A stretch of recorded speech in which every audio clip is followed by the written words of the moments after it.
مولاي صل وسلم دائما أبدا على حبيبك خير الخلق كلهم.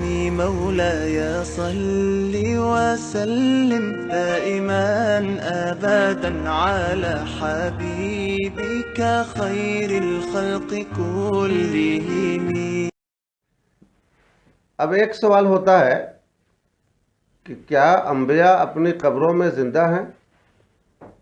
انبیاء علیہ السلام اپنی قبروں میں کیا وہ زندہ ہیں؟ ایک سوال ہوتا ہے. تو ظاہر سی بات ہے اس پر بھی جمہور علماء اہل سنت کا اتفاق ہے کہ تمام انبیاء کرام علیہم السلام اپنی قبروں میں زندہ ہیں. یہاں تک کہ آیا کہ انہم یحجون و یصلون فی قبورہم، کہ وہ حج بھی ادا کرتے ہیں اور اپنی قبروں میں نمازیں بھی پڑھتے ہیں. اب اگر کوئی کہے کہ دارالعمل تو یہ دنیا ہے، قبر تو دارالعمل ہے نہیں، تو پھر عمل کرنے کی وہاں کون سی حاجت؟ تو سنیے، یہ دنیا دارالعمل ہے اس اعتبار سے کہ اللہ نے اس عمل کا مکلف بنایا ہے ہمیں، اور ہم رب کا حکم جان کر عمل کرتے ہیں. لیکن قبروں میں جو انبیاء کرام نماز پڑھتے ہیں تو رب کی جانب سے حکم نہیں، بلکہ نماز سے ان کو لذت ملتی ہے، نماز سے ان کو کیف ملتا ہے، نماز پڑھنے سے انہیں سرور ملتا ہے، لذت آشنا ہو چکے ہیں وہ نماز سے، اس لیے حصول لذت کے لیے وہ نمازیں پڑھتے ہیں. اس لیے نہیں کہ رب کا ان کی طرف سے حکم ہے، رب کی طرف سے ان کے اوپر حکم ہے اور یہ مکلف بنائے گئے ہیں نماز پڑھنے کے، ایسی کوئی بات نہیں ہے. تو یہ نمازیں بھی پڑھتے ہیں اور حج بھی ادا کرتے ہیں. اور اس بات پر دلیل کہ انبیاء زندہ ہیں کیا ہے؟ حرم اللہ علی الارض ان تأکل اجساد الانبیاء، اللہ نے زمین پر حرام کر دیا ہے کہ وہ انبیاء کے جسموں کو کھائے. اب اگر کوئی اس میں کہہ سکتا ہے کہ بھائی جسموں کو کھانا حرام کر دیا، تو اس سے تو خالی اتنا سمجھ میں آیا کہ انبیاء کے جسموں کو مٹی نہیں کھائے گی، لیکن زندہ بھی ہیں اس بات کا کیا ثبوت؟ اس بات کے لیے تو دلیل نہیں بنتی ہے. تو اس کی دلیل ابھی جو میں نے بیان کیا کہ حضرت موسیٰ علیہ السلام نے دعا کی، درخواست کی کہ آپ جائیے، پلٹ کے آئیے، 5 کم کرا کے، پھر 5 کم کرا کے، بار بار آتے رہے جاتے رہے. حضرت موسیٰ علیہ السلام گزارش کرتے رہے، ملاقات حضرت موسیٰ علیہ السلام سے ہوئی میرے سرکار کی. تو حضرت موسیٰ علیہ السلام زندہ تھے تبھی تو ملاقات ہوئی، زندہ تھے تبھی تو انہوں نے گزارش کی تھی، زندہ تھے تبھی تو میرے سرکار سے انہوں نے کلام فرمایا تھا. تو اب اس سے بڑھ کے کیا دلیل ہو سکتی ہے زندہ ہونے کی؟ کہ حضرت موسیٰ علیہ السلام سے ملاقات بھی ہے، حضرت آدم علیہ السلام سے ملاقات ہے، اور دیگر پیغمبروں سے آپ صلی اللہ علیہ وسلم کی ملاقات ہے. تو یہ ملاقات زندوں کی زندوں سے ہو رہی تھی. اور اس سے بھی بڑھ کر دلیل کہ مسجد اقصیٰ میں جب گئے ہیں میرے آقا صلی اللہ تعالی علیہ وسلم معراج کی رات، تو تمام انبیاء مرسلین جو پہلے آ کر کے دنیا سے گزر چکے تھے، وہ سارے کے سارے انبیاء کرام مسجد اقصیٰ میں صفیں باندھ کر کھڑے تھے، اور مصلی امامت خالی تھا، امام کا انتظار تھا. سب سے آخر میں آنے والا پیغمبر جو زمانی اعتبار سے سب سے آخر میں تشریف لائے ہیں، ان کا انتظار تھا.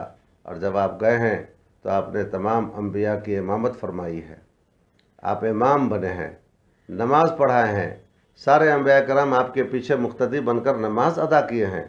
تو کیا کوئی ایسا دیکھا ہے کہ مقتدی سارے کے سارے مردہ ہوں اور امام خالی اکیلا زندہ ہو؟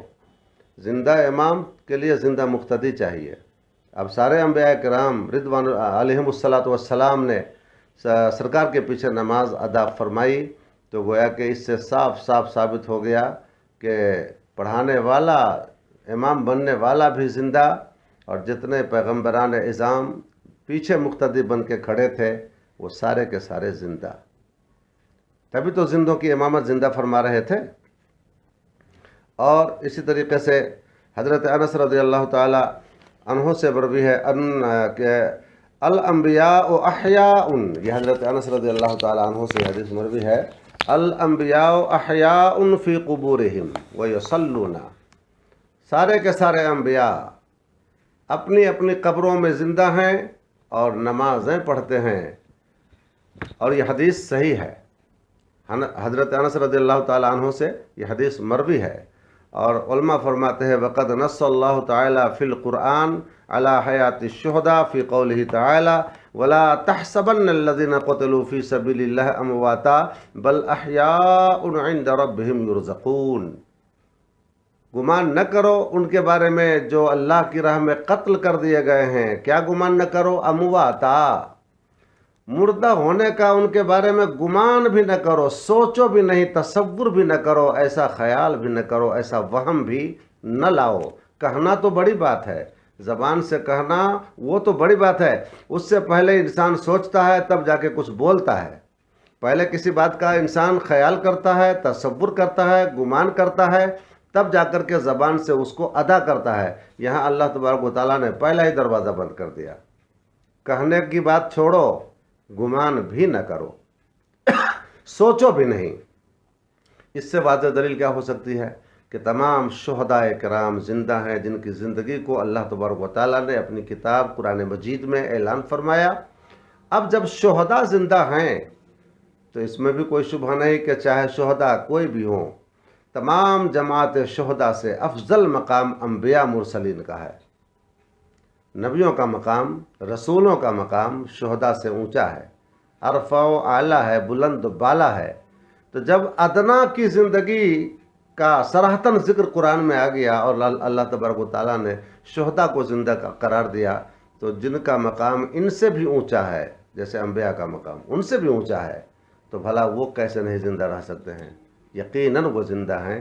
حدیث میں اس کا ذکر آیا، جو حدیث میں نے پیش کی، اور اس کے بعد قرآن پاک کی اس آیت کریمہ سے تو انبیاء کی حیات، انبیاء کا زندہ رہنا یہ اور اچھی طرح سے اظہر من الشمس ہو گیا۔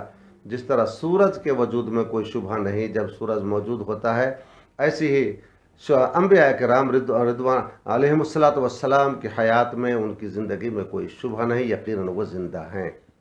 اب اگر کوئی کہے کہ وہ زندہ ہیں تو پھر ہم انہیں دیکھتے کہاں ہیں، وہ چلتے پھرتے کہاں ہیں، وہ ہمیں نظر کہاں آتے ہیں؟ ایک مرتبہ میں جب جنک پور میں FM چلا رہا تھا اور یہی حیات انبیاء کی بات چلی، شہداء کی حیات کی بات چلی، تو ایک صاحب نے اعتراض کیا کہ کہاں ہیں وہ لوگ، ذرا ملاقات کرتے جا کے۔ یعنی انہوں نے یہ کہنا چاہا کہ زندہ ہیں تو ان سے ملاقات بھی ہونا چاہیے انبیاء کے بارے میں، خاص کر نبی علیہ السلام کے بارے میں، کہ اگر وہ زندہ ہیں تو جا کر کے ہم ان سے ملاقات کرتے ہیں۔ کہنے کی غرض اس کی یہ تھی کہ زندہ اگر ہیں تو کہیں نہ کہیں تو ہوں گے، ان سے جا کے ہم ملاقات کریں، معاذ اللہ رب العالمین۔ تو میں نے ان کو جواب دیا، اچھا چلو، تم انبیاء کی زندگی کے بارے میں یہ اعتراض کر رہے ہو کہ وہ ہوتے زندہ تو ہماری ملاقات بھی ہونا چاہیے، تو شہداء کے بارے میں کیا کہو گے؟ شہداء کی زندگی کا خطبہ تو خود اللہ تعالیٰ نے پڑھا اور ان کی زندگی کا اعلان قرآن نے کیا، تو شہداء کے حیات میں تو اب کوئی شبہ نہیں، اگر کرو گے تو قرآن کا انکاری ہو جاؤ گے، اور جب قرآن کا انکاری ہو گیا تو پھر تم کفرستان میں جاؤ گے، کافر ہونے میں کوئی شبہ نہیں رہے گا۔ تو کم سے کم چلو ابھی انبیاء کی بات چھوڑو، شہداء زندہ ہیں اس کو تو تمہیں ماننا پڑے گا، اور جب شہید زندہ ہیں تو چلو نبی سے ملاقات بعد میں کرنا، پہلے کسی شہید سے ملاقات کر کے دکھا دو۔ جب تم ان کی حیات کو اسی بات پر موقوف رکھتے ہو کہ ان سے ملاقات ہو تو مانیں گے، تو تم شہداء میں سے کسی سے ملاقات کر کے دکھا دو۔ ظاہر سی بات ہے کیا جواب دے سکتا تھا اس کا؟ تو یہ خدا جب دین لیتا ہے تو عقلیں چھین لیتا ہے۔ تو شہداء کی حیات جب تم بغیر دیکھے مان سکتے ہو تو پھر انبیاء کی حیات کو کیوں نہیں مان سکتے ہو؟ اب پھر یہ اس اعتراض کا بھی جواب قرآن پاک میں دوسری جگہ پر موجود ہے، وَلَٰكِن لَا تَشْعُرُونَ وَلَا تَقُولُوا لِمَن يُقْتَلُ فِي سَبِيلِ اللَّهِ أَمْوَاتٌ، جو لوگ اللہ کی راہ میں قتل کیے جائیں مردہ نہ کہو، بل احیاء، بلکہ وہ زندہ ہیں، وَلَٰكِن لَا تَشْعُرُونَ، لیکن تم انہیں سمجھتے نہیں، تم ان کی زندگی کا شعور نہیں کر سکتے، تم ان کی زندگی کو سمجھ نہیں سکتے۔ تو جب رب نے کہہ دیا سمجھ نہیں سکتے تو تم سمجھنے کی کوشش کیوں کر رہے ہو؟ گویا کہ رب کے اوپر تم جرأت کر رہے ہو، جسارت کر رہے ہو۔ رب اعلان کر دیا کہ تم سمجھ نہیں سکتے، تو سمجھنے کی کوشش کرنا بھی ایک طرح کی گستاخی ہے، بے ادبی ہے، بدتمیزی ہے، اور حکم قرآن سے سرتابی ہے۔ رب نے فرما دیا تم سمجھ نہیں سکتے اور تم سمجھنے کی کوشش کر رہے ہو۔ تو اس کے اندر تو صاف صاف صراحتاً بیان کر دیا گیا بل احیاء، بلکہ وہ زندہ ہیں۔ کوئی اصل میں یہ شبہ لا سکتا تھا کہ ہو سکتا ہے پروردگار عالم نے شہداء کے ادب کی وجہ سے مردہ کہنے سے منع کر دیا ہو، ہیں مردہ لیکن ادباً منع کر دیا ہو۔ بہت ساری باتیں ایسی ہیں جو ادباً منع کی جاتی ہیں وہ حقیقت، لیکن بولنے سے منع کیا جاتا ہے۔ جیسے ہر بیٹا جانتا ہے کہ میرا باپ میری ماں کا شوہر ہے، ہر بیٹا جانتا ہے کہ میری ماں میرے باپ کی بیوی ہے، لیکن کسی بیٹا کو یہ اجازت ہے کہ وہ اپنی ماں کو اس طرح پکارے، اے میرے باپ کی بیوی؟ اجازت نہیں ہے۔ کوئی بیٹا ایسا پکار سکتا ہے اے میری ماں کا شوہر؟ اپنے باپ کو نہیں پکار سکتا، حالانکہ بات حقیقت ہے۔ تو اب یہاں پر حقیقت بولنے میں بے ادبی ہے، لہذا منع ہے۔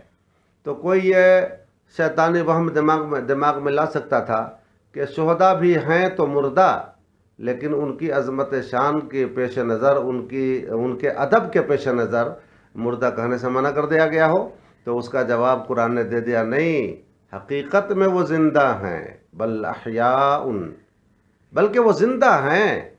مردہ نہ کہو بے ادبی کی وجہ سے نہیں، بلکہ مردہ نہ کہو اس لیے کہ وہ زندہ ہیں۔ تو زندہ کو تم مردہ نہیں کہہ سکتے۔ اب رہ گئی بات تمہارے نہ دیکھنے کی، تو بہت ساری چیزیں ایسی ہیں جو دیکھی نہیں جاتی ہیں مگر ہیں۔ ہوا کو ہم نہیں دیکھتے ہیں مگر ہے۔ اچھا، بدن میں کوئی درد پہنچے تو درد ہمیں نظر تو نہیں آتا، درد کو ہماری آنکھوں نے کبھی دیکھا تو نہیں، یہ درد کالا ہے کہ گورا ہے، موٹا ہے کہ پتلا ہے، ناٹا ہے کہ لمبا ہے، کیسا ہے، کبھی کلر تو نہیں دیکھا، لیکن درد مانتے ہیں کہ نہیں مانتے ہیں؟ مانتے ہیں۔ تو دیکھے بغیر مان لیا، ہوا کو دیکھے بغیر مان لیا۔ اچھا، کوئی چیز آپ کھاتے ہیں، ذائقہ اس کا اچھا ہے یا برا ہے، کھٹا ہے یا میٹھا ہے، کڑوا ہے، اس ذائقے کو بھی تو آپ نے نہیں دیکھا آنکھ سے، لیکن مان تو رہے ہیں نا۔ تو بہت ساری چیزیں ایسی ہیں دنیا میں جن کو ہم دیکھ نہیں سکتے ہیں، لیکن وہ مانی جاتی ہیں، ان کا وجود متحقق ہے، اس کا وجود ہے۔ الاشیاء حقیقت الاشیاء ثابتۃ، اشیاء کی حقیقت ثابت ہے۔ تو جب درد کو نہیں دیکھے بغیر تم مان لیتے ہو، ذائقہ کو دیکھے بغیر مان لیتے ہو، ہوا کو دیکھے بغیر مان لیتے ہو، تو شہداء کو دیکھے بغیر تو کیوں نہیں مانے گا؟ انبیاء کو دیکھے بغیر تو ان کو زندہ کیوں نہیں مانے گا؟ تو یہ قرآن کے خلاف، حدیث کے خلاف، اجماع امت کے خلاف عقیدہ بنانا گمراہی ہے، اور بلکہ بعض حالات میں کفر بھی ہے، وہ ایمان سے بھی نکل جائے گا۔ تو ہمارا عقیدہ ہے کہ تمام انبیاء زندہ ہے، اور ان کے اوپر مٹی پر اللہ نے حرام کر دیا ہے کہ وہ انبیاء کے جسموں کو کھائے۔ حرم اللہ علی الارض ان تأکل اجساد الانبیاء۔ اللہ تعالی ہمیں حیات انبیاء سمجھنے کی اور اس پر ایمان رکھنے کی توفیق عطا فرمائے۔ مولاي صل وسلم دائما أبدا على حبيبك خير الخلق كلهم